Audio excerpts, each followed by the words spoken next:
मैथिली दुल्हन आ गया, मिथिलांचल में छा गया। अभी आप सुन रहे हैं घर कहाँ बसंतपुर गया।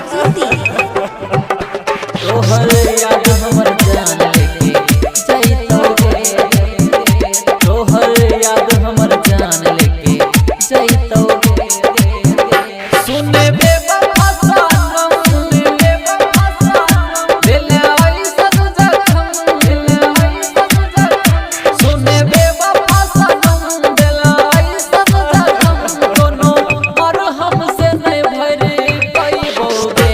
तोहर याद हमर जान लेके जइतोगे, तोहर याद हमर जान लेके जइतोगे। सुने बेवफा सनम, दिल आई सब जखम। कोनो मर हमसे नहीं भर पाइबोगे। तोहर याद हमर जान लेके जइतोगे, तोहर याद हमर जान लेके जइतोगे।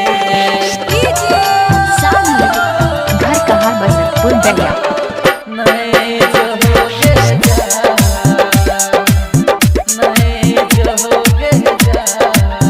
डीजे सत्यम देवकी धड़कन मातृका एक्सप्रेस। हाँ संगे जिये मर के खैला कसम गे, सातो जन्म ले कहले तोरे छियो हमरे, तोरे छियो हमरे। संगे जिये मर के खैला कसम गे, सातो जन्म ले कहले तोरे छियो हमरे। कैले हमरा से घात, धैले दोसर के हाथ। तोहर बाती के ना हम भूलबोगे। तोहर याद हमर जान लेके जइतोगे, तोहर याद हमर जान लेके जइतोगे। घर कहाँ बसंतपुर गया।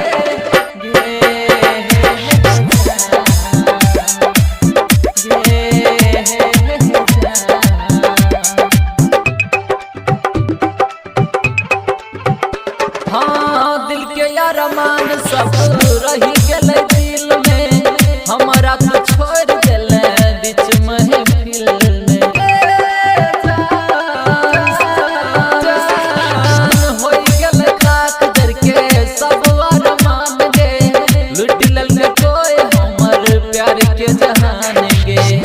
धैले सत्यम के हाथ, छोड़ले अरविंद के साथ। तोरा बिन हम के ना बोले जीवोगे।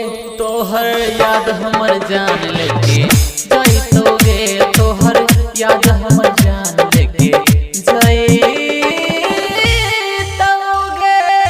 Mix by love star Amarraj चिंचिन।